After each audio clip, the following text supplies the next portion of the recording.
Hello everyone, मेरा नाम है हार्दिक पालरेचा और आज के इस लेक्चर में हम लीनियर इक्वेशन का अगला टॉपिक स्टार्ट करेंगे, जिसमें हम सीखेंगे कि कोई भी दो इक्वेशंस जो लीनियर इक्वेशन के फॉर्म में नहीं है तो उनको लीनियर इक्वेशन के फॉर्म में कैसे कन्वर्ट करना है और उसके बाद में हमें उसको कैसे सॉल्व करना है। इसके पहले के लेक्चर्स में हमने लीनियर इक्वेशन को सॉल्व करने के लिए अलग अलग मेथड्स के बारे में डिस्कशन किया था, जिसमें हमने ग्राफिकल मेथड भी समझी थी, सब्स्टिट्यूशन मेथड भी समझी थी, एलिमिनेशन और क्रॉस मल्टीप्लिकेशन मेथड्स हमने सीखी थी। तो स्टार्ट करते हैं आज का topic, equations reducible to linear equation. आपको दो इक्वेशन दी है जो कि लीनियर इक्वेशन के फॉर्म में नहीं है, पर उन इक्वेशन को हम लीनियर इक्वेशन के फॉर्म में कन्वर्ट कर सकते हैं। तो सबसे पहले हम ये सीखेंगे कि उनको लीनियर इक्वेशन के फॉर्म में कैसे कन्वर्ट करना है। एक एग्जांपल से मैं आपको समझाता हूं, एनसीईआरटी का एग्जांपल 17 यदि आप देखोगे तो वहां पर आपको दो इक्वेशंस दी हुई है। पहली इक्वेशन दी है 2x plus 3y is equal to 13 और सेकेंड इक्वेशन दी है 5x minus 4y is equal to -2। अब आप जब इस इक्वेशन को देखोगे तो देख करके हमें समझ में आ रहा है कि ये दोनों इक्वेशन लीनियर इक्वेशन के फॉर्म में नहीं है। लीनियर इक्वेशन का जनरल फॉर्म क्या होता है? हमारी जनरल फॉर्म में लीनियर इक्वेशन क्या होती है? ax plus by plus c equal to 0, जिसमें x और y वेरिएबल है और a b c जो है वो कांस्टेंट है। तो हमने जो जनरल फॉर्म में हमारी लीनियर इक्वेशन होती है उसमें जितने भी वेरिएबल्स हैं वो सारे ऊपर होते हैं, डिनोमिनेटर में कभी भी वेरिएबल नहीं आता है।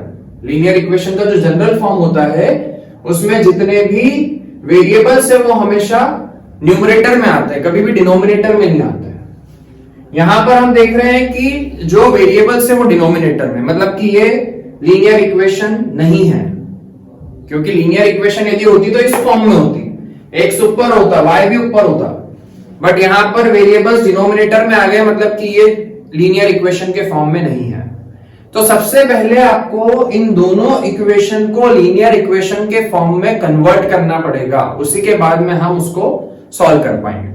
सॉल्व करने के लिए आप कोई सी भी मेथड यूज कर सकते हो, सब्स्टिट्यूशन, एलिमिनेशन या cross multiplication, any method you can use, but first you have to convert this equation, reduce this equation to linear equation. तो देखो लीनियर इक्वेशन के फॉर्म में हम कैसे कन्वर्ट करेंगे। मैंने देखा, क्या मैं पहली इक्वेशन को ऐसा लिख सकता हूं 2 into 1/x plus 3 into 1/y is equal to 13, और दूसरी इक्वेशन को हम क्या लिख सकते हैं 5 into 1/x minus 4 into 1/y is equal to -2। हमने दोनों इक्वेशन को इस फॉर्म में कन्वर्ट कर दिया। ऐसा लिख सकते हैं 2/x को लिख दिया 2 इंटू 1/x। अब मैंने यहां पर देखा कि पहली इक्वेशन में भी 1/x आ रहा है और दूसरी इक्वेशन में भी 1/x आ रहा है, यहां पर भी 1/y है और यहां पर भी 1/y है। तो मैंने एक काम किया कि 1/x को अज्यूम कर लिया u एंड 1/y को अज्यूम कर लिया v। Let 1/x is equal to u and 1/y equal to v। तो इस पूरे 1/x की जगह पर हम क्या लिख सकते हैं u। तो जो पहली इक्वेशन है वो क्या हो जाएगी 2u प्लस 3, 1/y की जगह पर लिख दिया v is equal to 13। This is your first equation. Second equation क्या हो जाएगी 5u minus 4v is equal to -2। अब आप इस इक्वेशन को देखोगे तो ये आपकी जनरल लीनियर इक्वेशन के फॉर्म में कन्वर्ट हो चुकी है। वेरिएबल जितने भी हैं वो सारे न्यूमरेटर में आ गए हैं। क्या हम इन दोनों इक्वेशन को सॉल्व करके u और v की वैल्यू फाइंड कर सकते हैं? तो हाँ, कर सकते हैं। कोई भी आप एक मेथड चूज कर लो, एलिमिनेशन लगा देते हैं और एलिमिनेशन मेथड से हम यहां पर u और v की वैल्यू फाइंड करेंगे। तो हमें देखना है कि क्या u का कोफिशिएंट सेम है या v का। देख लो, मैंने देखा कि u का कोफिशिएंट सेम नहीं है, तो मैंने u का कोफिशिएंट सेम बनाया। तो ऊपर वाली इक्वेशन में हमें 5 का मल्टीप्लाई करना पड़ेगा क्योंकि यहां पर 5 है, और नीचे वाली इक्वेशन में 2 का मल्टीप्लाई करना पड़ेगा। तो पहली इक्वेशन क्या हो जाएगी 10u plus 15v is equal to 13 into 5 65। दूसरी इक्वेशन क्या हो जाएगी 10u minus 4 two 8v is equal to -4। u के कोफिशिएंट दोनों इक्वेशन में सेम बन गए हैं। अब आपने सब्ट्रैक्शन किया तो साइन चेंज हो गए, ये दोनों कट गए। 15 plus 8 23v is equal to 69। तो v की वैल्यू आ जाएगी 3। v की वैल्यू आ गई तो आप किसी भी एक इक्वेशन में पुट कर दो तो आपको u की वैल्यू मिल जाएगी। मैं पहली इक्वेशन में पुट कर रहा हूं 2u plus 3v is equal to 13। तो 2u plus 3 into 3 is equal to 13। 2u is equal to 4। तो u की वैल्यू आ गई 2। तो आपको u और v की वैल्यू मिल चुकी है, बट आपको u और v फाइंड नहीं करना है। u और v तो हमने इंट्रोड्यूस किया क्वेश्चन में। आपको फाइंड क्या करना था x और y की वैल्यू। तो u को हमने क्या माना था 1/x। 1/x is equal to u। तो u की वैल्यू है 2 तो 1/x इज इक्वल टू 2। दोनों तरफ रेसिप्रोकल करेंगे तो x की वैल्यू आ जाएगी 1/2। 1/y को आपने क्या माना था v। तो 1/y is equal to v की वैल्यू कितनी आई है 3। तो y इक्वल टू कितना आ गया 1/3। तो इस तरीके से आपको x और y की वैल्यू मिलेगी। ठीक है, और भी हम इसमें आगे थोड़े अच्छे लेवल के क्वेश्चन करेंगे। तो स्टार्ट करते हैं। मैं आपको एग्जाम्पल 18 आपको खुद से करना है। मैं एग्जाम्पल 19 बता रहा हूं, बहुत इंपॉर्टेंट क्वेश्चन है। Example 19 is very important. ये क्वेश्चन कई बार बोर्ड में आ चुके हैं इस टाइप के। तो एग्जाम्पल 19 देखते हैं।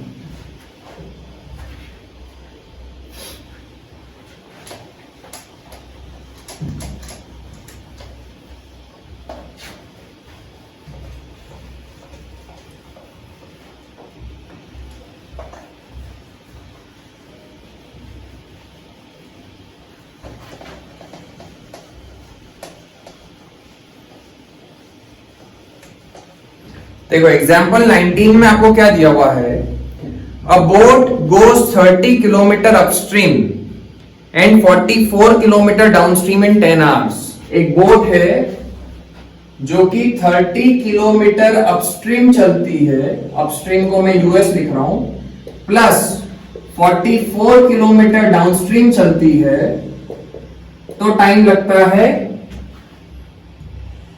10 आवर्स। पहले मैं आपको क्वेश्चन समझाऊंगा, उसके बाद में हम सॉल्व करेंगे। इन 13 hours it can go 40 kilometre upstream and 55 kilometre downstream. 40 kilometre upstream and 55 kilometre downstream यदि जाती है तो लगते हैं 13 hours. Determine the speed of the stream and that of the boat in still water. आपको स्ट्रीम की speed मतलब पानी के बहने की स्पीड फाइंड करनी है और बोट की स्पीड निकालनी स्टिल वाटर में। जब पानी नहीं बहता है तब बोट किस स्पीड से चलेगी वो भी आपको फाइंड करना है। तो पहले हमें समझना पड़ेगा कि अपस्ट्रीम का क्या मतलब होता है और डाउनस्ट्रीम का क्या मतलब होता है। वो चीज मैं आपको समझा रहा हूं। अपस्ट्रीम का क्या मतलब होता है समझते हैं। जैसे मान लो कि ये आपका रिवर है और रिवर उधर की तरफ बह रही है, for example 10 kilometre per our से। पानी रिवर में जो पानी है वो किस स्पीड से बह रहा है 10 किलोमीटर पर आवर से। और यहां पर एक बोट है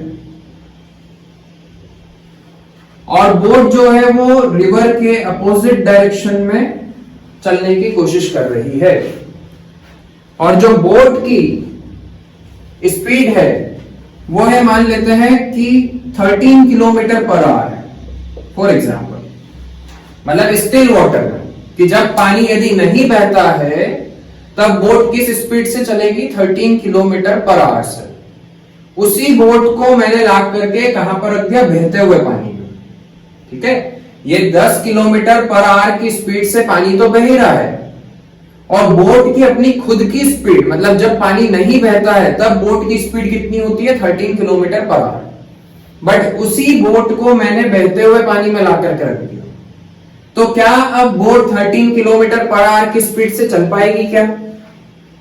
सोचो, क्योंकि पानी इधर बह रहा है और बोट उधर जाने की कोशिश कर रही है 13 किलोमीटर पर आवर की स्पीड से, बट ऑलरेडी इधर पानी इधर की तरफ बह रहा है, तो बोट की स्पीड अब कम हो जाएगी। तो यहां पर बोट की स्पीड कितनी हो जाएगी? नेट स्पीड बोट की कितनी हो जाएगी? 13 minus 10 which is 3 kilometre per our. समझे? इसको एक और तरीके से हम समझ सकते हैं, थोड़ा प्रैक्टिकल एग्जांपल मैं आपको समझाता हूं। जैसे कि मान लो एक एस्केलेटर है, आप सब लोगों ने देखा होगा मॉल्स वगैरह में जो एस्केलेटर लगे रहते हैं, ऐसे नीचे आता जाता है। कभी आप देखना कि मान लेते हैं कि एस्केलेटर नीचे की तरफ आ रहा है और कोई यदि इधर से ऊपर चढ़ने की कोशिश कर रहा है, तो तेज भी भागेगा तो उसको लगेगा कि वो धीरे धीरे जा रहा है। क्यों? क्योंकि ऑलरेडी एस्केलेटर जो है वो नीचे की तरफ आ रहा है, तो यदि इधर से तेज भी भागेगा तो उतनी स्पीड से ऊपर नहीं जा पाएगा। ठीक है? क्योंकि इसकी स्पीड में से ये वाली स्पीड को हमें माइनस करना पड़ेगा, तो हमें पता चलेगा कि नेट कितनी स्पीड से वो भाग पा रहा है। तो उसी तरीके से अपस्ट्रीम में क्या होगा? अपस्ट्रीम में बोट को अपस्ट्रीम में जाने के लिए पहली बात तो बोट की स्पीड ज्यादा होनी चाहिए। यदि बोट की स्पीड कम हुई पानी की स्पीड से, तो बोट अपस्ट्रीम में जा ही नहीं पाएगी। मान लेते हैं कि बोट की स्पीड होती 8 किलोमीटर पर आवर इधर जाने की, और पानी ऐसे बह रहा है, तो बोट अल्टीमेटली जाती किस साइड? उधर की तरफ जाती, बट किस स्पीड से जाती? 2 किलोमीटर पर आवर की स्पीड से जाती। तो हमें ये जो चीज समझ में आ गई कि अपस्ट्रीम में यदि बोट को जाना है तो उसके लिए बोट की स्पीड ज्यादा होनी चाहिए और पानी की स्पीड कम होनी चाहिए। अपस्ट्रीम का मतलब होता है पानी के अपोजिट डायरेक्शन में चलना। अपस्ट्रीम ऊपर की तरफ जाना, पानी जिस डायरेक्शन में बह रहा है उसके अपोजिट डायरेक्शन में जाने को हम क्या बोलते हैं? अपस्ट्रीम। और डाउनस्ट्रीम का मतलब क्या होता है कि मान लेते हैं पानी इधर बह रहा है 10 किलोमीटर पर आवर की स्पीड से, और उस बहते हुए पानी में हमने एक बोट रख दी जो चल रही है 5 किलोमीटर पर आवर से, जब पानी नहीं बहता है। बोट की अपनी खुद की स्पीड कितनी है? 5 किलोमीटर पर आवर। उस 5 किलोमीटर पर आवर वाली बोट को मैंने बहते हुए पानी में रख दिया, तो अब पानी भी बह रहा है और बोट भी उसी डायरेक्शन में चल रही है, तो स्पीड अब जो है ज्यादा हो जाएगी, स्पीड बढ़ जाएगी। तो अब बोट की जो नेट स्पीड है वो कितनी हो जाएगी? नेट स्पीड कितनी हो जाएगी? दोनों की स्पीड को हमें प्लस करना पड़ेगा। तो यहां पर नेट स्पीड कितनी आएगी? 15 किलोमीटर पर आवर। इसमें कोई डाउट है? जैसे यहां पर हम इसी डाउनस्ट्रीम वाले एग्जांपल को यहां पर हम देखते हैं। मान लो कि एस्केलेटर भी नीचे की तरफ जा रहा है और आप भी उस पर नीचे की तरफ, आप खड़े नहीं हो सिर्फ, आप भी उस पर नीचे की तरफ चलने लगे। ये तो सबने देखा ही होगा कि जब एस्केलेटर नीचे आ जाता है और आप उस पर, आप खुद भी उस पर नीचे की तरफ चल रहे हो, तो आपको ऐसा लगेगा कि मैं ज्यादा स्पीड से नीचे की तरफ जा रहा हूं। ठीक है? तो सेम चीज यहां पर होगी कि पानी भी उधर की तरफ जा रहा है और बोट को भी हम उसी डायरेक्शन में चला रहे हैं, तो बोट की जो नेट स्पीड है वो बढ़ जाएगी। ठीक है?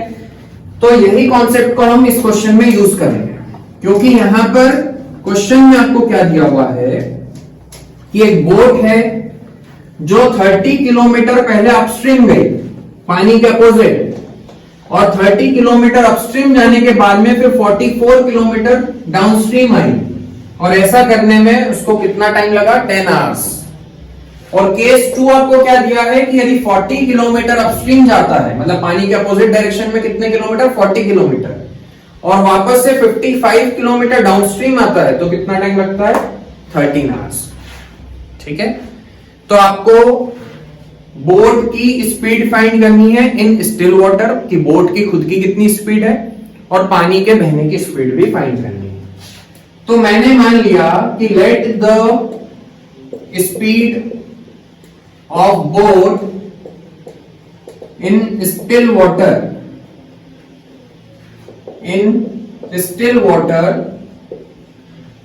is equal to x kilometre per hour, and the speed of stream मतलब पानी के बहने की speed of stream is equal to y kilometre per hour. ठीक है? ये आपने मान लिया।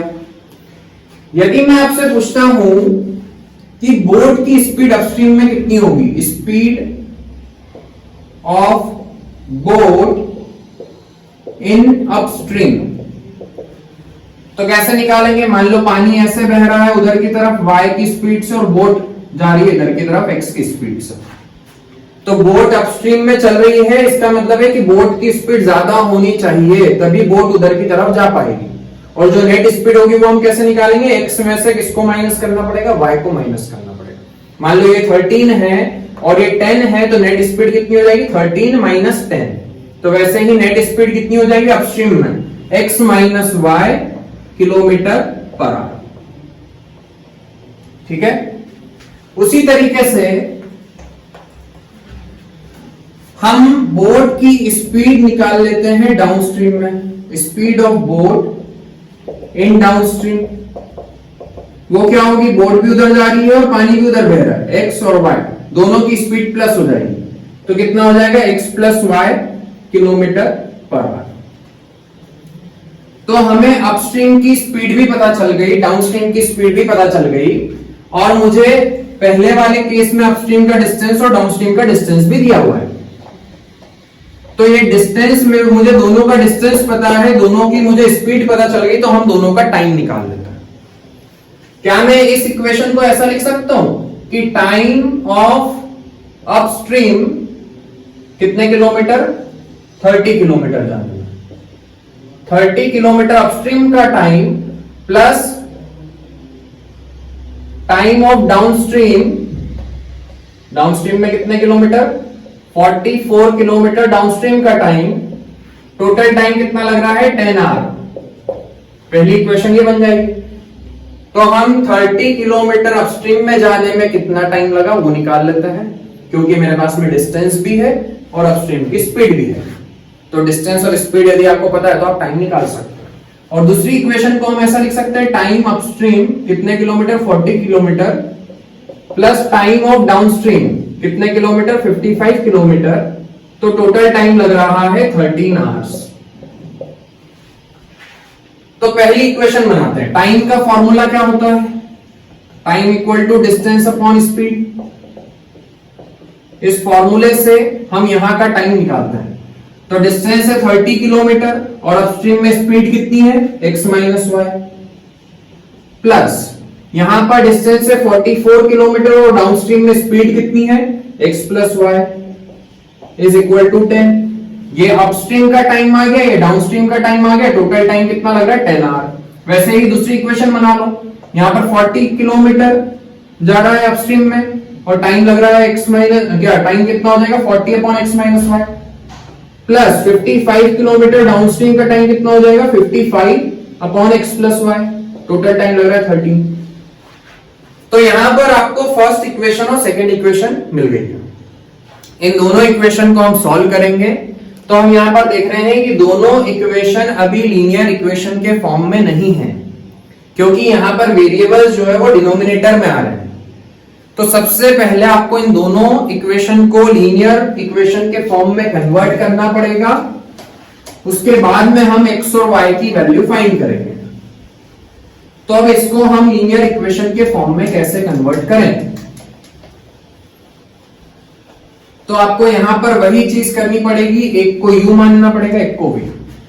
पहली इक्वेशन को क्या हम ऐसा लिख सकते हैं? 30 into 1 upon x minus y plus 40 into 1 upon x plus y is equal to 10।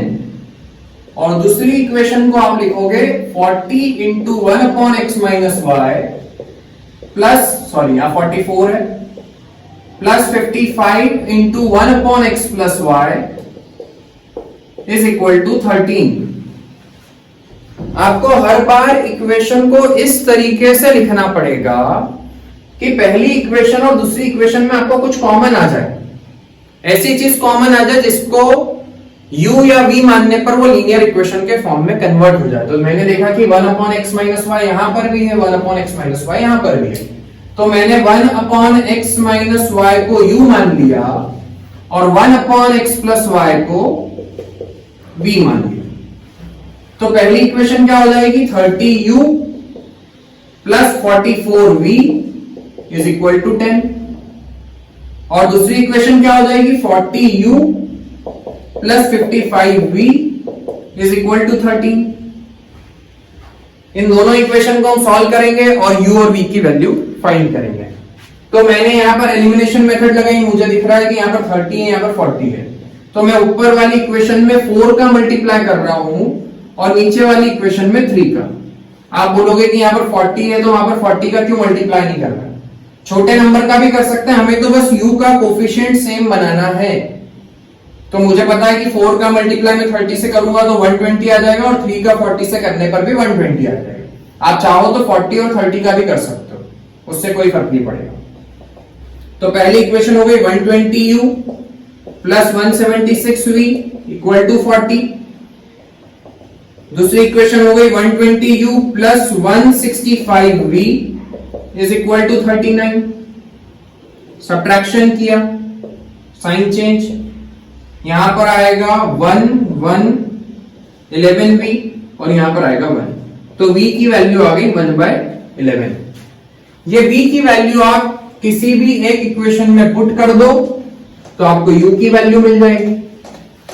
तो मैंने पहली इक्वेशन में v की वैल्यू पुट करी, v की वैल्यू कितनी आ रही है 1/11। तो हम पहली इक्वेशन क्या थी 30u plus 44v equal to 10। यहां पर आपने v की वैल्यू पुट करी 1/11, तो कितना आएगा 30u प्लस 4 उधर जाएगा तो 6 हो जाएगा, माइनस हो जाएगा, तो u की वैल्यू आ गई 1/5। पर आपको u और v की वैल्यू फाइंड नहीं करनी है, आपको x और y फाइंड करना है। तो अब हमने u किसको माना था 1/x माइनस y को u माना था और u की वैल्यू कितनी है 1/5। इन दोनों को रेसिप्रोकल करेंगे तो इक्वेशन बनेगी x minus y equal to 5। और आपने v किसको माना था 1/x plus y equal to v और v की वैल्यू कितनी है 1/11। तो दूसरी इक्वेशन हो गई x plus y equal to 11। अब आपको दो नई इक्वेशन मिल गई है x और y की टर्म्स में। इन दोनों इक्वेशन को हम फिर से सॉल्व करेंगे और x और y की वैल्यू निकालेंगे। तो पहली इक्वेशन है x minus y equal to 5 और दूसरी इक्वेशन है x plus y equal to 11। Subtraction किया, ऑलरेडी कोफिशिएंट सेम है x के, साइन चेंज, ये कट गया, ये -2y इज इक्वल टू -6, तो y की वैल्यू आ गई 3 किलोमीटर पर आवर। मतलब स्ट्रीम की स्पीड, y आपने माना था स्ट्रीम की स्पीड, वो कितनी है 3 किलोमीटर पर आवर। पहली इक्वेशन में y की वैल्यू पुट कर दो x माइनस 3 इक्वल टू 5, तो x की वैल्यू आ गई 8 किलोमीटर पर आवर। मतलब कि बोट की स्पीड इन स्टिल वाटर कितनी होगी 8 किलोमीटर पर आवर। ठीक है, हाँ, तो अब हम स्टार्ट करेंगे एक्सरसाइज 3.6। 3.6 का क्वेश्चन नंबर 1 का फर्स्ट पार्ट। यहां पर आपको इक्वेशन दी है और x और y की वैल्यू फाइंड करनी है। Solve the following pair of equation by reducing them to a pair of linear equation. सबसे पहले आपको उसको लीनियर इक्वेशन के फॉर्म में रिड्यूस करना है और उसके बाद में आपको फिर x और y की वैल्यू फाइंड करनी है। तो देखो, पहली इक्वेशन में आपको क्या दिया है 1/2x plus 1/3y is equal to 2 और दूसरी इक्वेशन दी है 1/3x plus 1/2y is equal to 13/6। ये दो इक्वेशन दी है आपको और हम यहां पर देख रहे हैं कि ये दोनों इक्वेशन अभी लीनियर इक्वेशन के फॉर्म में नहीं है। क्यों नहीं है? क्योंकि यहां पर जो वेरिएबल्स है वो डिनोमिनेटर में। तो हमें कैसे भी करके इस इक्वेशन को लीनियर इक्वेशन के फॉर्म में कन्वर्ट करना पड़ेगा, तभी हम इसको सॉल्व कर सकते हैं। तो यहां पर आप क्या देखोगे कि क्या मैं पहली इक्वेशन को ऐसा लिख सकता हूं 1/2 into 1/x plus 1/3 into 1/y is equal to 2। क्या हम पहली इक्वेशन को ऐसा लिख सकते हैं? और दूसरी इक्वेशन को हम क्या लिख सकते हैं 1/3 into 1/x plus 1/2 into 1/y is equal to 13/6। तो ऐसा लिखने पर मुझे दिख रहा है कि यहां पर भी 1/x आ रहा है और यहां पर भी 1/x आ रहा है। पहली इक्वेशन में भी 1/y आ रहा है और दूसरी इक्वेशन में भी 1/y आ रहा है। तो मैंने एक काम किया कि 1/x को u मान लिया और 1/y को v मान लिया। तो पहली इक्वेशन क्या हो जाएगी 1/2u, मतलब कि 1/2 तो वैसा के वैसा ही रहेगा, बट 1/x की जगह पर क्या आ गया u आ गया, plus 1/3v is equal to 2। और दूसरी इक्वेशन क्या हो जाएगी 1/3u plus 1/2v is equal to 13/6। दोनों इक्वेशन का हमने एलसीएम लिया। पहली इक्वेशन में जब आप एलसीएम लोगे तो एलसीएम आएगा 6 उधर जाएगा 12 हो जाएगा। यहां पर कितना आ जाएगा 3u plus 2v is equal to 12। LCM लेने के बाद में आपकी पहली इक्वेशन ऐसे बन जाएगी। दूसरी इक्वेशन में आपने एलसीएम लिया तो 2u plus 3v is equal to, ये 6 जो एलसीएम आया था उधर जाएगा तो 6 से 6 कैंसिल हो जाएगा, 13 बचेगा। आप एलसीएम लेकर के देखना, यही इक्वेशन बनेगी दोनों में। तो अब आपकी दोनों इक्वेशन लीनियर इक्वेशन के फॉर्म में कन्वर्ट हो चुकी है। अब आपको इन दोनों को सॉल्व करके सबसे पहले हम u और v की वैल्यू फाइंड करेंगे, और u और v की वैल्यू आ जाएगी तो वो यहां पर पुट कर देंगे तो आपको x और y की वैल्यू भी मिल जाएगी। तो इन दोनों लीनियर इक्वेशन को आप किसी भी मेथड से सॉल्व कर सकते हो। हम एलिमिनेशन से कर रहे हैं, तो मैंने क्या किया, ऊपर वाली इक्वेशन में 2 का मल्टीप्लाई कर दिया और नीचे वाली इक्वेशन में 3 का मल्टीप्लाई कर दिया। तो पहली इक्वेशन क्या हो जाएगी 6u plus 4v is equal to 24, और दूसरी इक्वेशन क्या हो जाएगी 6u plus 9v is equal to 39। Subtraction किया तो साइन चेंज हो गए, ये नेगेटिव ये नेगेटिव ये भी नेगेटिव, तो ये प्लस का ये माइनस का ये कट गया, ये प्लस का ये माइनस का है तो -5v आएगा, ये प्लस का ये माइनस का है तो यहां पर आएगा -15। माइनस से माइनस कैंसिल हो गया तो v की वैल्यू आ गई 3। v की वैल्यू आ गई, आप किसी भी एक इक्वेशन में पुट कर दो तो u की वैल्यू आ जाएगी। पहली इक्वेशन क्या थी 3u plus 2v is equal to 12, वहां पर v की वैल्यू 3 पुट कर दो तो 3u प्लस 6 इक्वल टू 12, तो 3u इज इक्वल टू 6, तो u की वैल्यू आएगी 2। आपके पास में u और v की वैल्यू आ चुकी है, बट आपको u और v की वैल्यू फाइंड नहीं करनी थी, ये तो हमने इंट्रोड्यूस किया है u और v।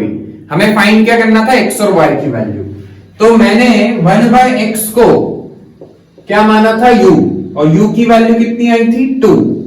यदि मैं रेसिप्रोकल करता हूं तो x इज इक्वल टू कितना आ जाएगा 1/2। वैसे ही 1/y को हमने माना था v, और v की वैल्यू कितनी आई थी 3। यदि आप रेसिप्रोकल करोगे तो y की वैल्यू आ जाएगी 1/3। तो ये आपकी x और y की वैल्यू आ गई है। तो जितने भी क्वेश्चंस लीनियर इक्वेशन के ऐसे आ रहे हैं जिसमें कि वेरिएबल डिनोमिनेटर में है, मतलब कि वो आपकी स्टैंडर्ड लीनियर इक्वेशन के फॉर्म में नहीं है, तो सबसे पहले आपको उन इक्वेशन को लीनियर इक्वेशन के फॉर्म में रिड्यूस करना पड़ेगा, तभी आप उसको सॉल्व कर पाओगे। जैसे एक और क्वेश्चन देखते हैं, क्वेश्चन नंबर 2, फर्स्ट का सेकेंड पार्ट।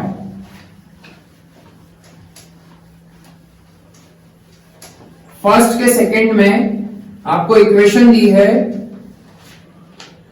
2/√x, फर्स्ट का second 2/√x plus 3/√y is equal to 2, और दूसरी इक्वेशन दी है 4/√x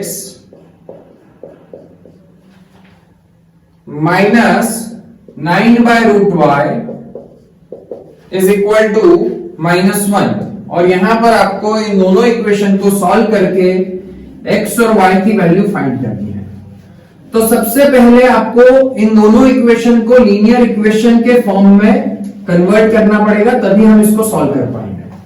तो अब आप यहां पर किसको u मानोगे और किसको v मानोगे, तो इसके लिए मैं इक्वेशन को सही से अरेंज कर लेता हूं। पहली इक्वेशन को मैं ऐसे लिख सकता हूं 2 × 1/√x plus 3 × 1/√y is equal to 2, और दूसरी इक्वेशन क्या होगी 4 × 1/√x minus 9 × 1/√y is equal to -1। तो आपने देखा कि पहली इक्वेशन में भी 1/√x आ रहा है और दूसरी इक्वेशन में भी 1/√x आ रहा है, मतलब 1/√x को आप मान लो u 1/√y यहां भी आ रहा है, 1/√y यहां भी आ रहा है, तो 1/√y को मान लो v। तो आपकी पहली इक्वेशन हो जाएगी 2u plus 3v is equal to 2, और दूसरी इक्वेशन हो जाएगी 4u minus 9v is equal to -1। अब आपको इन दोनों इक्वेशन को सॉल्व करके u और v की वैल्यू फाइंड करनी है। आप किसी भी मेथड से कर सकते हो, ईदर बाय एलिमिनेशन, सब्स्टिट्यूशन और क्रॉस मल्टीप्लिकेशन, बट मैं एलिमिनेशन से सॉल्व कर रहा हूं। पहली इक्वेशन में हमने 4 का मल्टीप्लाई किया और दूसरी इक्वेशन में 2 का मल्टीप्लाई किया, क्योंकि मैं u के कोफिशिएंट को सेम बनाना चाहता हूं। तो पहली इक्वेशन क्या हो जाएगी, 4 2 जा 8u, 4 3 जा 12v, 4 2 जा 8, और दूसरी इक्वेशन क्या हो जाएगी 2 4 जा 8u, 2 9 जा 18v इज इक्वल टू 2 1 जा 2। सब्ट्रैक्शन किया तो साइन चेंज हो गया, ये दोनों कैंसिल होगा, ये दोनों को प्लस करोगे क्योंकि ये भी प्लस का ये भी प्लस का है, पुराना वाला साइन भूल जाओ। तो अब कितना आएगा 30v, यहां पर दोनों को प्लस करोगे तो 10 आएगा, तो v की वैल्यू आ गई 1/3। ये जो v की वैल्यू आई है ये आप किसी भी इक्वेशन में पुट करके u की वैल्यू फाइंड कर लो। तो 2u plus 3v equal to 2, इसमें मैंने v की वैल्यू 1/3 पुट करी तो 3 से 3 कैंसिल हो गया, 1 बचा, 2u इज इक्वल टू 1 आ गया, तो u की वैल्यू आ गई 1/2। आपको u और v की वैल्यू मिल चुकी है, अब आपको x और y फाइंड करना है। तो 1/√x को आपने माना था u और u की वैल्यू आई है 1/2। दोनों तरफ यदि मैं स्क्वायरिंग करता हूं तो x 1/x is equal to 1/4 आ जाएगा, तो x की वैल्यू आ जाएगी 4। वैसे ही 1/√y इज इक्वल टू आया था 1/3 इज इक्वल टू v था, और v की वैल्यू आई थी 1/3। दोनों तरफ स्क्वायरिंग करोगे तो y की वैल्यू आ जाएगी 9। तो ऐसे करके आपको x और y की वैल्यू फाइंड करनी है। इसके बाद में थर्ड क्वेश्चन जो है वो मैं आपको पूरा करके नहीं बताऊंगा, बस मैं आपको उसमें हिंट दे रहा हूं कि पहली इक्वेशन है 4/x plus 3y is equal to 14, और दूसरी इक्वेशन है 3/x minus 4y is equal to 23। तो यहां पर मैं देख रहा हूं कि y तो ऑलरेडी न्यूमरेटर में है, मतलब उसको आपको चेंज करने की जरूरत नहीं है, सिर्फ x को हमें चेंज करना पड़ेगा। तो पहली इक्वेशन को हम क्या लिख सकते हैं, 4 into 1/x plus 3y is equal to 14, और दूसरी इक्वेशन को हम लिख सकते हैं 3 into 1/x minus 4y equal to 23। मैंने देखा कि पहली इक्वेशन में भी 1/x आ रहा है और दूसरी इक्वेशन में भी 1/x आ रहा है, तो 1/x को आप अज्यूम कर लो u। y को चेंज करने की जरूरत नहीं है क्योंकि y तो ऑलरेडी न्यूमरेटर में है। तो पहली इक्वेशन हो जाएगी 4u plus 3y equal to 14, और दूसरी इक्वेशन हो जाएगी 3u minus 4y is equal to 23। ये दोनों इक्वेशन लीनियर इक्वेशन के फॉर्म में कन्वर्ट हो गई है। इसके बाद में आपको x u और y की वैल्यू निकालनी है पहले सॉल्व करके, और फिर जब u की वैल्यू आ जाएगी तो आप x की वैल्यू फाइंड कर लोगे। ठीक है, अब इसके बाद में मैं आपको सारे क्वेश्चन करके नहीं बताऊंगा, सारे क्वेश्चन एक जैसे हैं। जो मुझे लग रहा है कि जो थोड़ा डिफिकल्ट है तो वो क्वेश्चन मैं यहां पर सॉल्व कर रहा हूं, और बाकी के जितने भी क्वेश्चंस मैंने स्किप किए हैं तो वो आपको खुद से ट्राई करना है। यदि उसके बाद में भी नहीं होता है तो आप मुझसे कमेंट करके पूछ सकते हो।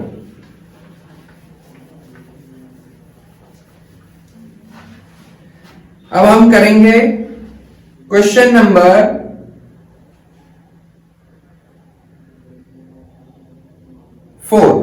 4 करेंगे, फिर उसके बाद में 6th क्वेश्चन करेंगे और फिर 8th करेंगे। ठीक है, तो फर्स्ट का 4th, 5/x minus 1 plus 1/y minus 2 is equal to 2, और दूसरी इक्वेशन दी है 6 upon x minus 1 minus 3 upon y minus 2 is equal to 1। हम यहां पर देख रहे हैं कि ये दोनों इक्वेशन अभी लीनियर इक्वेशन के फॉर्म में नहीं है, तो आपको u और v मानना पड़ेगा इसमें से किसी को। किसको u और किसको v मानेंगे वो भी हम देखते हैं, और इसको लीनियर इक्वेशन के फॉर्म में रिड्यूस करना पड़ेगा, उसके बाद ही हम इस क्वेश्चन को कर पाएंगे। तो देखो पहली इक्वेशन जो है, क्या आप उसको ऐसा लिख सकते हो 5 into 1 upon x minus 1 plus 1 upon y minus 2 is equal to 2। और दूसरी इक्वेशन को हम क्या लिख सकते हैं 6 into 1 upon x minus 1 minus 3 into 1 upon y minus 2 is equal to 1। यहां पर आप देख रहे हो कि 1 अपॉन एक्स माइनस 1 पहली इक्वेशन में भी है, दूसरी इक्वेशन में भी है। 1 अपॉन वाई माइनस 2 पहली इक्वेशन में भी है, दूसरी इक्वेशन में भी है। तो मैंने 1 अपॉन एक्स माइनस 1 को u मान लिया और 1 अपॉन वाई माइनस 2 को v मान लिया। तो उससे दोनों इक्वेशन लीनियर इक्वेशन के फॉर्म में रिड्यूस हो जाएगी। पहली इक्वेशन क्या बन जाएगी 6u माइनस पहली इक्वेशन क्या हो जाएगी 5u plus v is equal to 2, और दूसरी इक्वेशन क्या हो जाएगी 6u minus 3v equal to 1। ये दो इक्वेशन आपकी बन चुकी है। अब आप इसको एलिमिनेशन से सॉल्व कर लो। तो पहली इक्वेशन में मैंने 6 का मल्टीप्लाई किया और दूसरी इक्वेशन में 5 का मल्टीप्लाई किया। तो पहली इक्वेशन क्या हो जाएगी 30u plus 6v is equal to 12, और दूसरी इक्वेशन क्या हो जाएगी 5 6 30u minus 15v is equal to 5। Subtraction करते हैं तो साइन चेंज हो गया, ये दोनों कैंसिल आउट हो गए, ये भी प्लस का ये भी प्लस का है, तो यहां पर आ गया 21v इक्वल टू 12 माइनस 5 7। तो v की वैल्यू आ गई 1/3। ये जो v की वैल्यू आई है, आप किसी भी एक इक्वेशन में पुट कर दो तो आपको u की वैल्यू आ जाएगी। तो 5u plus v is equal to 2, 5u plus 1/3 is equal to 2, 5u equal to 2 minus 1/3, 5u is equal to 5/3। तो u की वैल्यू भी आ रही है 1/3। ठीक है, u और v की वैल्यू आने के बाद में आपने u किसको माना था 1 अपॉन एक्स माइनस 1 को u माना था। तो 1 upon x minus 1 is equal to u की वैल्यू आई 1/3। तो मैंने दोनों तरफ रेसिप्रोकल किया, तो x माइनस 1 इक्वल टू 3, तो x की वैल्यू आ गई 4। वैसे ही 1 upon y minus 1 equal to 1/v, v की वैल्यू भी कितनी आई थी, सॉरी 1/v नहीं, v माना था, v की वैल्यू कितनी आई 1/3। तो 1 upon y minus 1 is equal to 1/3, तो y minus 1 is equal to 3, reciprocal कर लिया, तो y की वैल्यू भी आ गई 4। ठीक है, तो ऐसे आपको इक्वेशन को रिड्यूस करके x और y की वैल्यू फाइंड करनी है। एक बार आंसर चेक कर लेते हैं इसका। एक्सरसाइज 3.6 का फर्स्ट का 4th पार्ट, सॉरी गलती कर दी, यहां पर y माइनस 2 था, 1 अपॉन y माइनस 2 को आपने v माना था, तो यहां y माइनस 2 है, ये y माइनस 2 है, तो y की वैल्यू आएगी 5, x की वैल्यू आ गई 4 और y की आ गई 5। ठीक है, करेक्ट। अब इसके बाद में 6th क्वेश्चन देखते हैं। 6th क्वेश्चन देखने पर आपको लगेगा कि वो ऑलरेडी लीनियर इक्वेशन के फॉर्म में है, और एक्चुअल में वो लीनियर इक्वेशन के फॉर्म में नहीं है। आपको पहले उसको लीनियर इक्वेशन के फॉर्म में रिड्यूस करना पड़ेगा।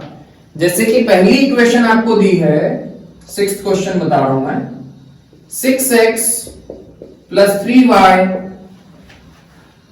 इज इक्वल टू 6xy, और दूसरी इक्वेशन दी है 2x plus 4y is equal to 5xy। देखने पर ऐसा लग रहा है कि ये ऑलरेडी लीनियर इक्वेशन के फॉर्म में है, क्योंकि x और y दोनों न्यूमरेटर में दिए हुए हैं। सबसे पहले x वाली टर्म, फिर y वाली, और इधर होता है कांस्टेंट। पर क्या यहां पर कांस्टेंट है? क्या नहीं है। आपकी जो लीनियर इक्वेशन होती है वो किस फॉर्म में होती है? ax plus by plus c equal to 0। यदि प्लस c को मैं उधर ले लेता हूं तो ये हो जाएगा ax plus by equal to minus c। मतलब सबसे पहले x वाली टर्म, फिर y वाली, और इधर राइट साइड में जो होगा वो कांस्टेंट होगा। और यहां पर हम देख रहे हैं कि यहां पर कांस्टेंट नहीं है, यहां पर वेरिएबल भी है साथ में। तो आपको इस इक्वेशन को सबसे पहले लीनियर इक्वेशन के फॉर्म में कन्वर्ट करना पड़ेगा, तभी हम x और y की वैल्यू फाइंड कर पाएंगे।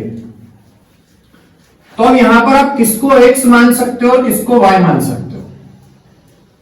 तो देखो, इस इक्वेशन को कैसे सॉल्व करेंगे समझना ध्यान से। क्या मैं पहली इक्वेशन को ऐसा लिख सकता हूं, 6x plus 3y whole upon में xy इक्वल टू 6। मैंने xy यहां मल्टीप्लाई में था, उसको मैंने डिवाइड में भेज दिया। और दूसरी इक्वेशन को हमने लिख दिया 2x plus 4y upon xy is equal to 5। ठीक है। अब हम एक काम करते हैं कि इन दोनों को सेपरेट कर लेते हैं। 6x upon xy plus 3y upon xy, 6x upon xy plus 3y upon xy is equal to 6। और दूसरी इक्वेशन क्या हो जाएगी, 2x upon xy plus 4y upon xy is equal to 5। y से y कैंसल, x से x cancel, तो आपकी पहली इक्वेशन आएगी 6 into 1 by y plus 3 into 1 by x is equal to 6। और दूसरी इक्वेशन बनेगी 2 into 1 by y plus 4 into 1 by x is equal to 5। अब देख करके आपको लग रहा होगा कि ये तो हमने इस टाइप की इक्वेशन पहले हम कर चुके हैं। 1 बाय y यहां पर भी है, 1 बाय y यहां पर भी है, 1 बाय x इधर भी है, 1 बाय x इधर भी है। तो 1 बाय y को आप मान लो u और 1 बाय x को अज्यूम कर लो v। तो पहली इक्वेशन हो जाएगी 6u plus 3v equal to 6, और दूसरी इक्वेशन हो जाएगी 2u plus 4v equal to 5। अब आप एलिमिनेशन से इसको सॉल्व कर सकते हो। मैंने ऊपर वाली इक्वेशन में 2 का मल्टीप्लाई कर दिया और नीचे वाली इक्वेशन में 6 का मल्टीप्लाई कर दिया। तो पहली इक्वेशन क्या हो गई, 12u plus 6v equal to 12। दूसरी इक्वेशन क्या हो जाएगी, 12u plus 24v equal to 30। Subtraction करते हैं, साइन चेंज, ये दोनों कैंसिल हो गए। यहां पर आ गया माइनस 18v और इधर आ गया माइनस 18। तो v की वैल्यू आ गई 1। v की वैल्यू आ गई तो u की वैल्यू निकाल लेते हैं।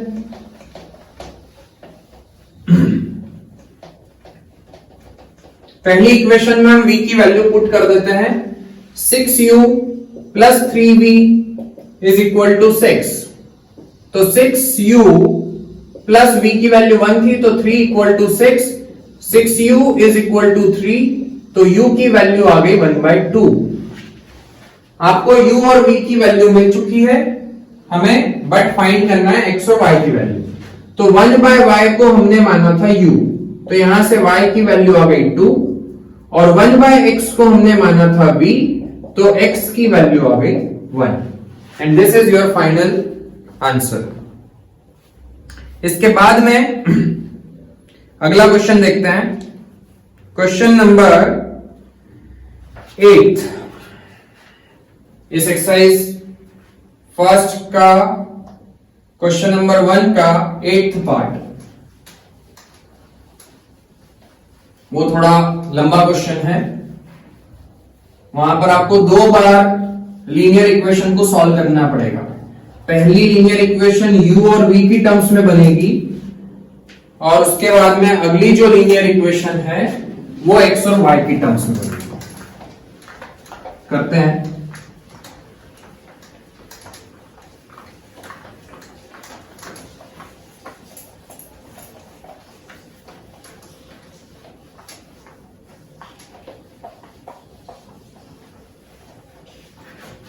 देखो आपको पहली इक्वेशन दी है 1/3x plus y plus 1/3x minus y is equal to 3/4 और दूसरी इक्वेशन दी है 1/2 ब्रैकेट में 3x plus y minus 1/2 bracket में 3x minus y is equal to -1/8। ये दो इक्वेशन आपको यहां पर दी है और आपको x और y की वैल्यू फाइंड करनी है। तो सबसे पहले आपको यह आइडेंटिफाई करना पड़ेगा कि यहां पर आपको u किसको मानना है और v किसको मानना है। तो क्या मैं पहली इक्वेशन तो आप वैसी वैसी रहने दो 1/3x plus y plus 1/3x minus y is equal to 3/4। क्या हम दूसरी इक्वेशन को ऐसा लिख सकते हैं 1/2 into 1/3x plus y minus 1/2 into 1/3x minus y is equal to -1/8। तो मैं देख रहा हूं कि पहली इक्वेशन में भी 1/3x प्लस वाई आ रहा है और दूसरी इक्वेशन में भी 1/3x प्लस वाई आ रहा है। तो 1/3x प्लस वाई को हम मान लेते हैं u। 1/3x माइनस वाई यहां भी आ रहा है, यहां भी आ रहा है, तो 1/3x माइनस वाई को मान लो v।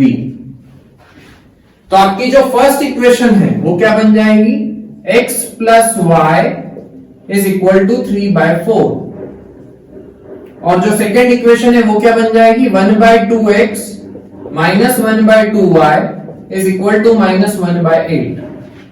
ठीक है, ये आपकी दोनों इक्वेशन बन गई है। हम एक काम करते हैं कि पहले दोनों इक्वेशन में एलसीएम ले लेते हैं। पहले में तो एलसीएम लेने की जरूरत नहीं है, 4 को उधर भेज दिया तो पहली इक्वेशन हो गई 4x plus 4y equal to 3।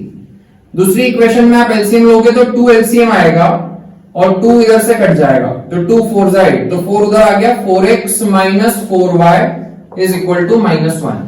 ये मैं डायरेक्ट एलसीएम लेकर के लिख दिया, आप चाहो तो एलसीएम ले लेना, यही आएगा। अब हम दोनों इक्वेशन को सॉल्व करके, सॉरी एक गलती हो गई, यहां पर आपने u और v माना था तो यहां पर आएगा u, यहां आएगा v, u v।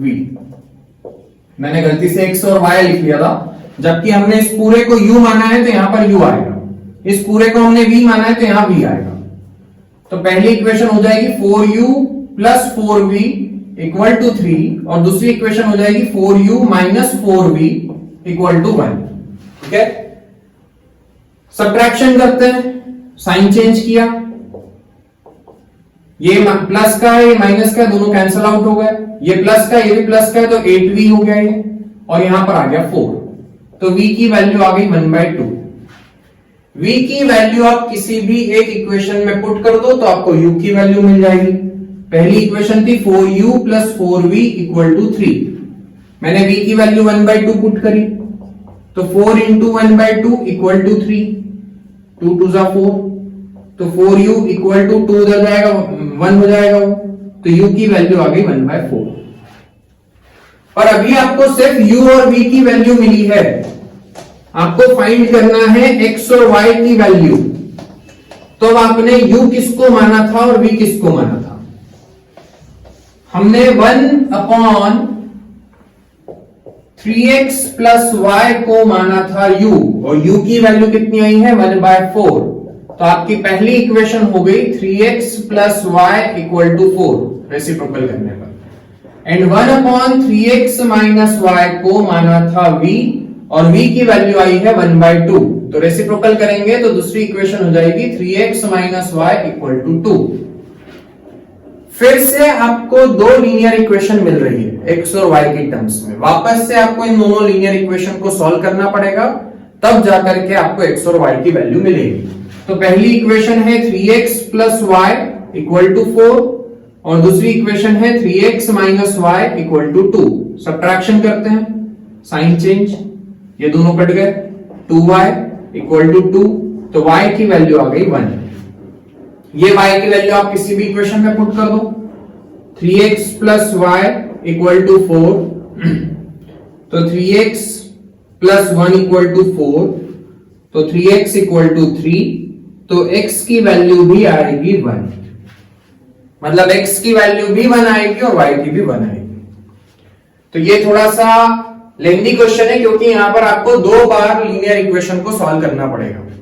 पहली लीनियर इक्वेशन u और v की टर्म्स में बनेगी और u और v की वैल्यू आने के बाद में वापस से दो इक्वेशन बनेगी x और y में, तो उन दोनों इक्वेशन को भी आपको सॉल्व करना पड़ेगा। ठीक है,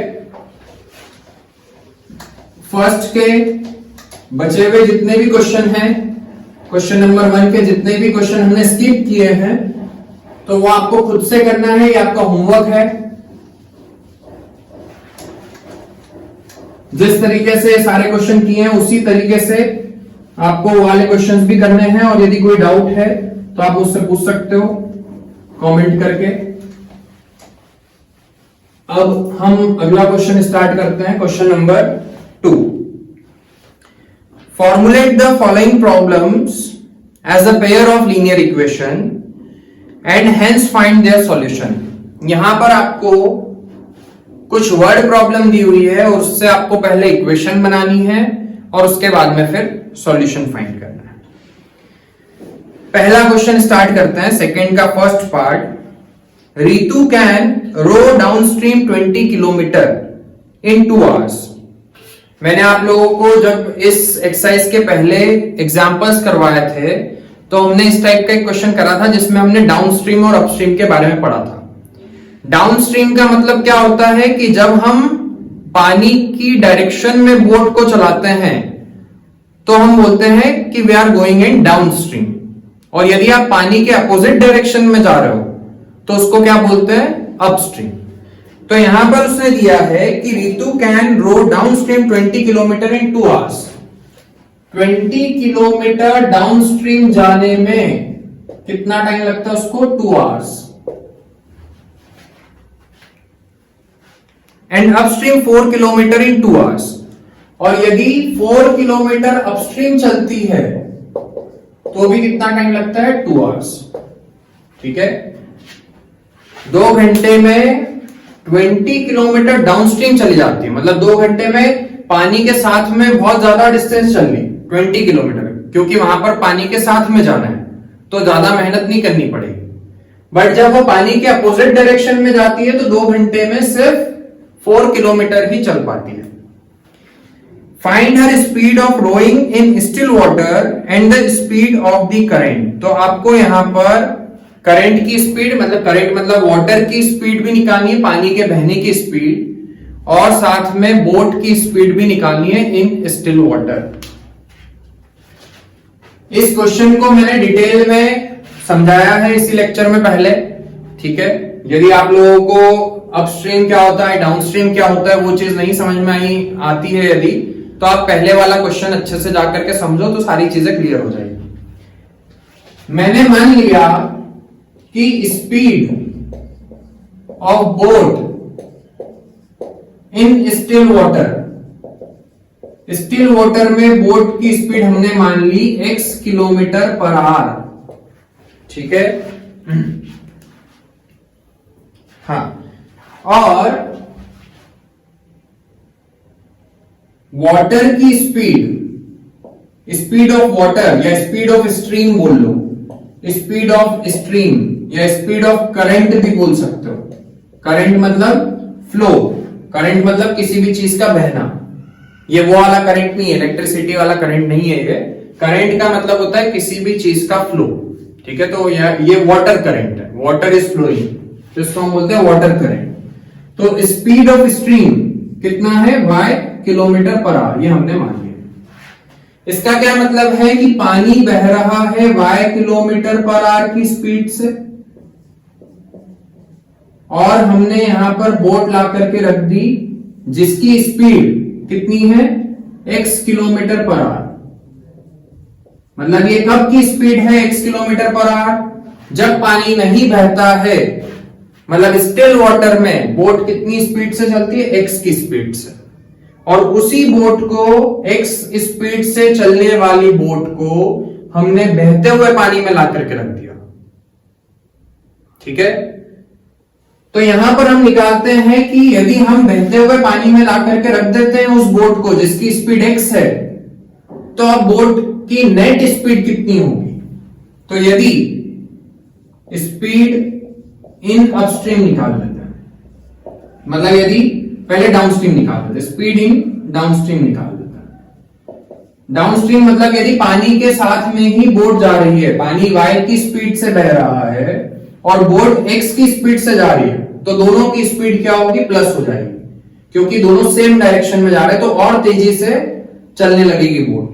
तो यहां पर दोनों की स्पीड क्या हो जाएगी? प्लस हो जाएगी, x plus y kilometre per our. यदि इसी बोट को हम अपोजिट डायरेक्शन में चलाते हैं, तो अब बोट की नेट स्पीड क्या होगी? बढ़ेगी या कम होगी?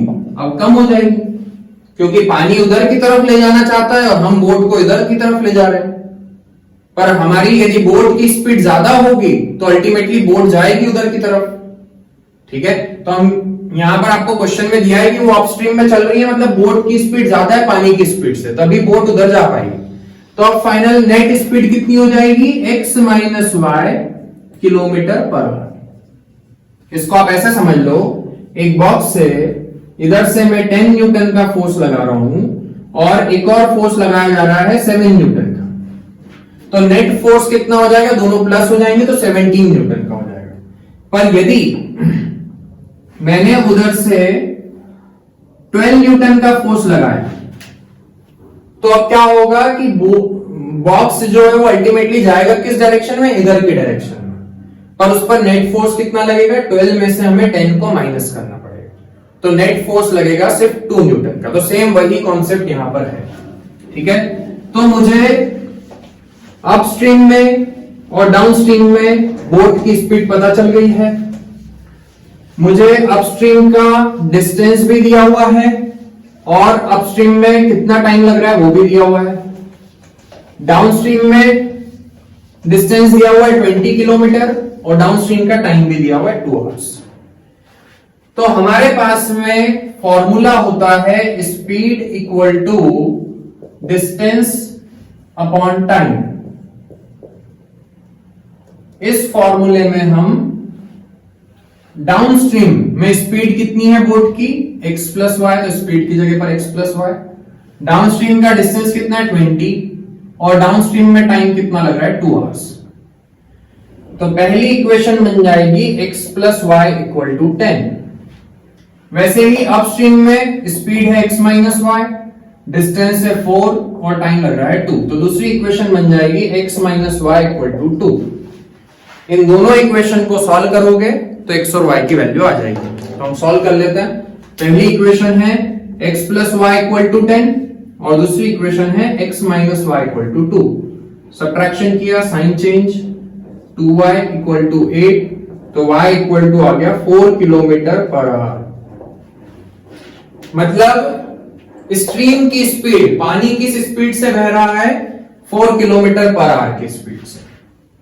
और y की वैल्यू पुट कर दो, x plus y equal to 10, तो x इज इक्वल टू आएगा 6 किलोमीटर पर आवर।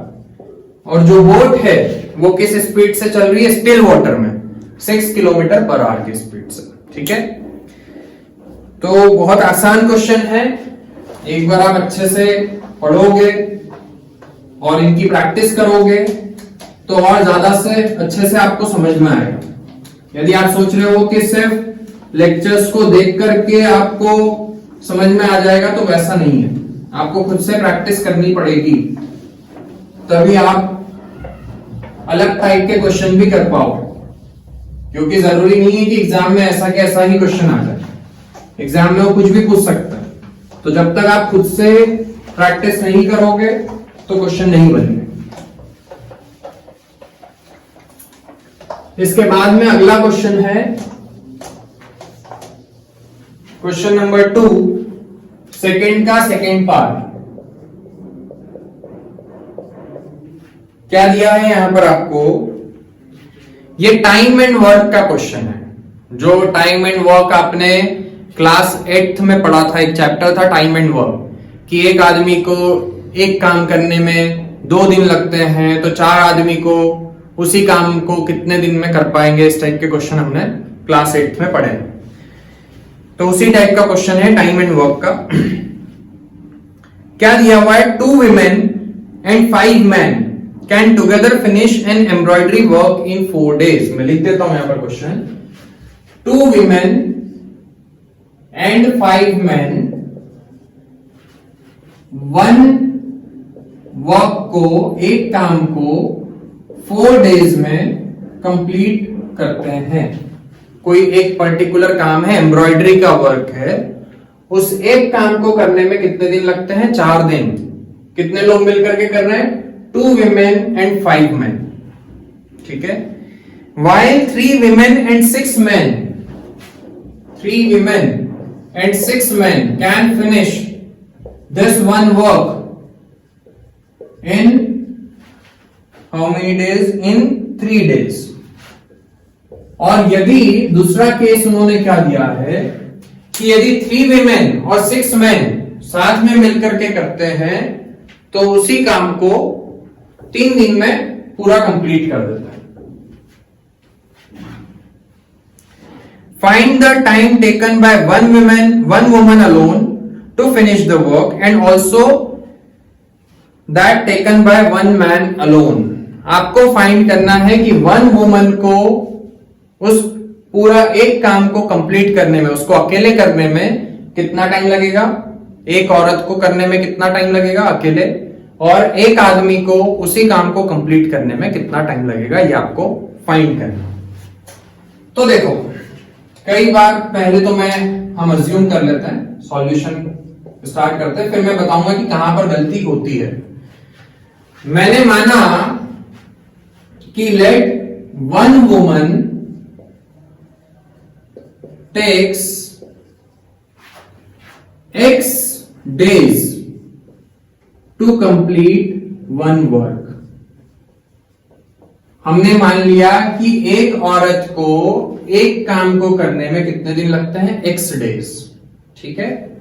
वैसे ही आपने मान लिया 1 man takes Y days to finish 1 work alone, और एक आदमी को Y days लगते हैं उसी एक काम को करने में, और हमें ये X और Y की वैल्यू ही फाइंड करनी है।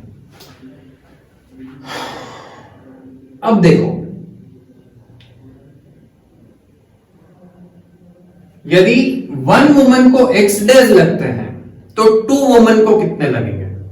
तो हम क्या सोचते हैं कि यदि 1 वुमन को X डेज लग रहे हैं तो 2 वुमन को कितने लगेंगे, 2X डेज। पर टाइम एंड वर्क के क्वेश्चन में ऐसा नहीं होता है। आप खुद प्रैक्टिकली सोचो कि यदि मैं अकेला एक घर को 10 दिन में बना देता हूं तो 2 लोग मिलकर के कितने टाइम में उस घर को बना पाएंगे। तो यहां पर टाइम बढ़ेगा या कम होगा, जैसे जैसे लोग बढ़ेंगे तो टाइम जो है वो कम हो जाएगा। 2 आदमी आ गए, 2 लोग मिल गए तो उसी घर को आधे टाइम में कर देंगे। पहले 10 दिन लग रहे थे तो अब सिर्फ 5 दिन ही लगेंगे। तो यहां पर हमने क्या किया है कि एक वुमन को X डेज लग रहे हैं तो 2 वुमन को करने में 2X नहीं लगेंगे, टाइम ज्यादा नहीं होगा, टाइम कम होगा। तो इसीलिए यहां पर हमें क्या करना पड़ेगा, 2 से डिवाइड करना पड़ेगा। ये चीज ध्यान रखना है। इनवर्स प्रोपोर्शन का क्वेश्चन है कि जैसे जैसे लोग बढ़ेंगे वैसे वैसे टाइम कम होगा, ठीक है। तो ये चीज आपको ध्यान रखनी है वर्क, टाइम एंड वर्क के क्वेश्चन में। तो अब देखो, यदि 1 वुमन को X डेज लग रहे हैं 1 वर्क करने में, तो 1 वुमन का हम 1 डे का वर्क निकाल लेते हैं, एक दिन का काम। एक दिन में 1 वुमन इन 1 डे कितना काम करेगी? तो यदि x डेज में एक काम को कर रही है, 10 दिन में एक काम को मैं कंप्लीट कर रहा हूं, तो मेरा एक दिन का जो काम है वो निकालने के लिए मुझे 10 को डिवाइड में भेजना पड़ेगा। जैसे कि 10 चॉकलेट 20 रुपीज की आती है, तो 1 चॉकलेट का प्राइस निकालना है तो हम क्या करते हैं 20/10। तो वैसे ही मुझे अपना एक दिन का काम यदि निकालना है तो मैं क्या करूंगा, x को डिवाइड में भेज दूंगा। तो 1/x days, 1/x part of the work होगा।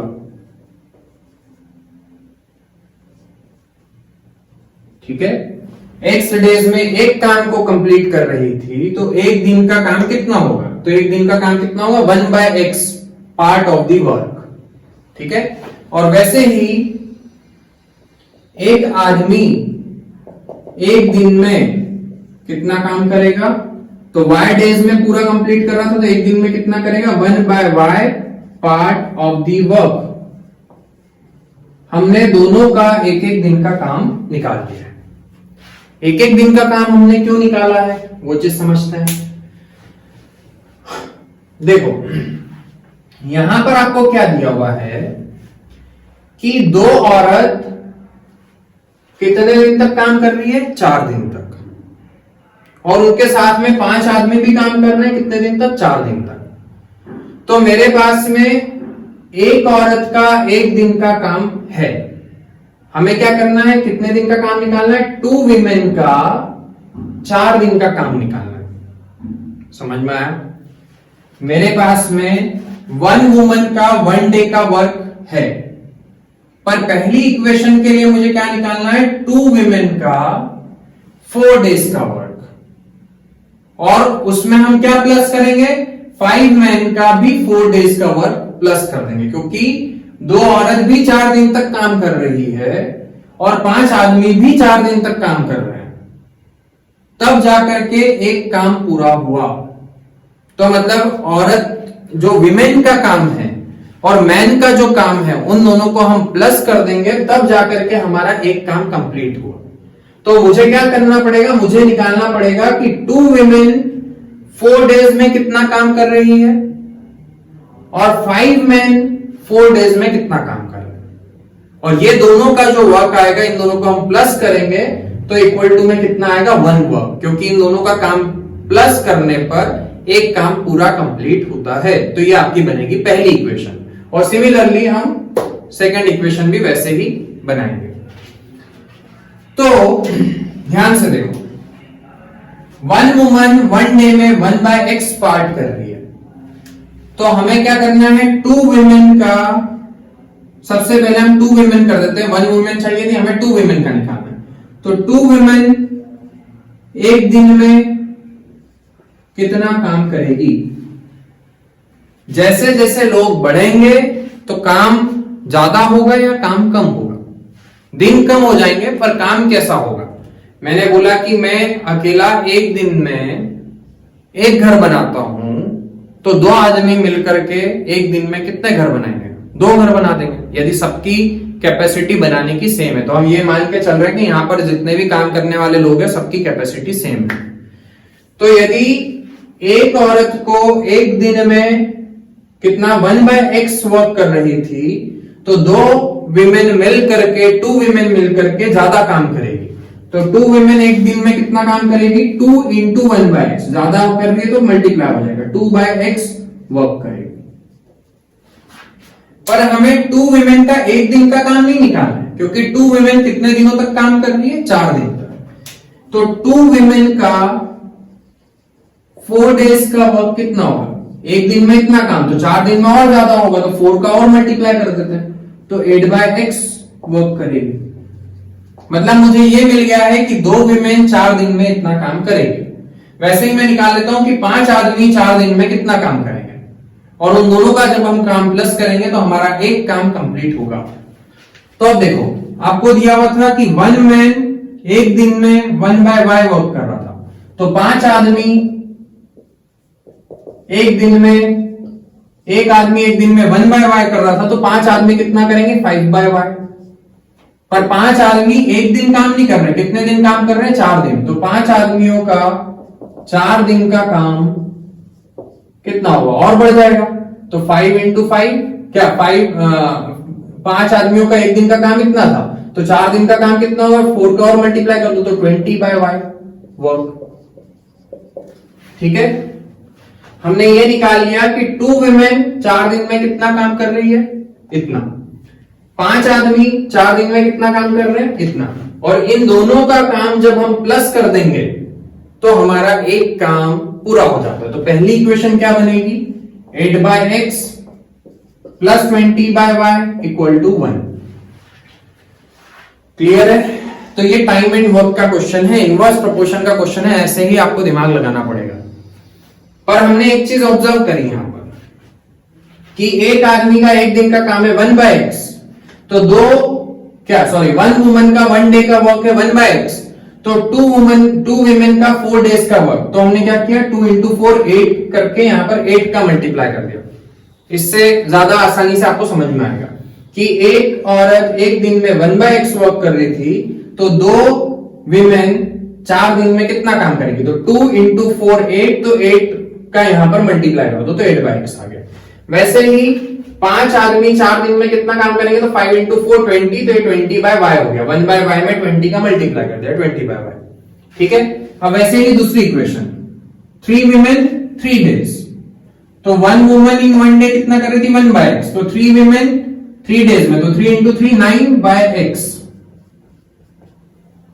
और 6 आदमी 3 दिन में कितना करेंगे 18/y, क्योंकि 6 3 18, और दोनों का काम जब ऐड कर देंगे तो एक काम पूरा हो जाएगा।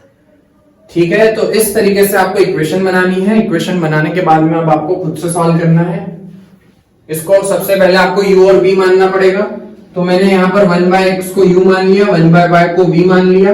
तो पहली इक्वेशन हो गई 8u plus 20v is equal to 1, और दूसरी इक्वेशन हो जाएगी 9u plus 18v equal to 1। Elimination से सॉल्व करके सबसे पहले u और v की वैल्यू फाइंड कर लेना। u और v की वैल्यू आने के बाद में x और y की वैल्यू निकाल लेना। तो हमें पता चल जाएगा कि 1 वुमन को उस काम को कंप्लीट करने में कितने दिन लग रहे हैं, और 1 मैन कितने दिन में कंप्लीट कर रहे हैं। ठीक है। चलो अब हम अगला क्वेश्चन देखते हैं, last question of this exercise. जब तक आप खुद से सॉल्व नहीं करोगे क्वेश्चन नहीं बनेंगे।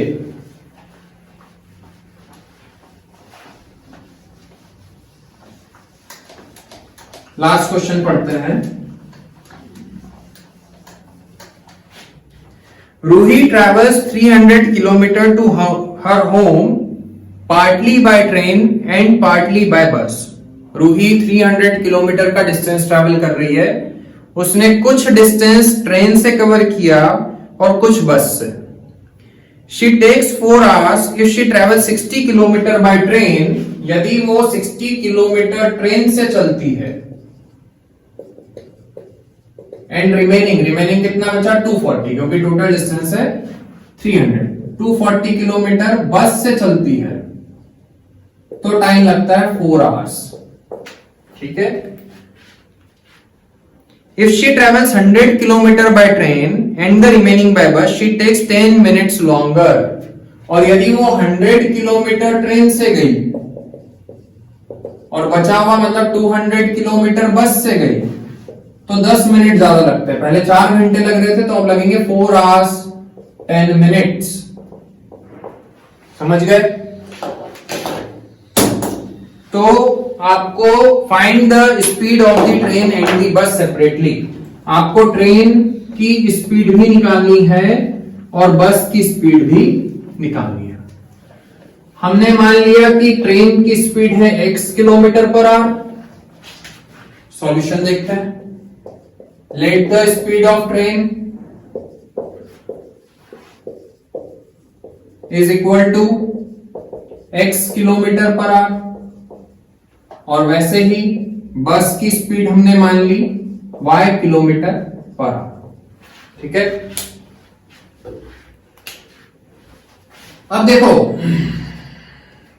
60 किलोमीटर ट्रेन से गई और ट्रेन की स्पीड हमने x मानी है, तो मेरे पास में स्पीड भी है और डिस्टेंस भी है, तो मैं टाइम निकाल लेता हूं कि 60 किलोमीटर ट्रेन से जाने में कितना टाइम लगा और 240 किलोमीटर बस से जाने में कितना टाइम लगा, और उन दोनों टाइम का टोटल कितना दिया हुआ है 4 आवर। तो हमने फॉर्मूला लगाया speed equal to distance upon time, तो time equal to distance upon speed. ठीक है, उसी फॉर्मूले को हम ऐसा भी लिख सकते हैं। सबसे पहले मैं यहां का टाइम निकाल रहा हूं 60 किलोमीटर ट्रेन से जाने का, तो डिस्टेंस है 60 और ट्रेन की स्पीड कितनी है x, तो 60/x प्लस डिस्टेंस है 240 और बस की स्पीड कितनी है y, तो 240/y। टोटल ये भी टाइम आ गया, ये 60 किलोमीटर ट्रेन से जाने का टाइम, ये 240 किलोमीटर बस से जाने का टाइम, और इन दोनों टाइम का टोटल है 4 आवर। तो ये हो गई आपकी फर्स्ट इक्वेशन। दूसरी इक्वेशन बना लो, डिस्टेंस है 100 और स्पीड है x प्लस डिस्टेंस है 200 और स्पीड है y इक्वल टू 4 आवर 10 मिनट। तो 4 आवर 10 मिनट को हम पूरा आवर में कन्वर्ट कर लेते हैं, 4 तो आवर्स में ही है, 10 मिनट को आवर में कन्वर्ट करने के लिए 6 से डिवाइड किया, तो ये आएगा 25/6 आवर। तो यहां आ गया 25/6।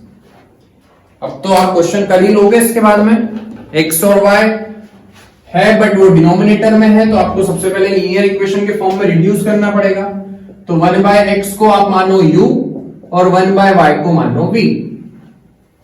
पहली इक्वेशन को हम ऐसा लिख सकते हैं 60 into 1/x plus 240 into 1/y is equal to 4, और दूसरी इक्वेशन को हम लिख सकते हैं 100 into 1/x plus 200 into 1/y is equal to 25/6।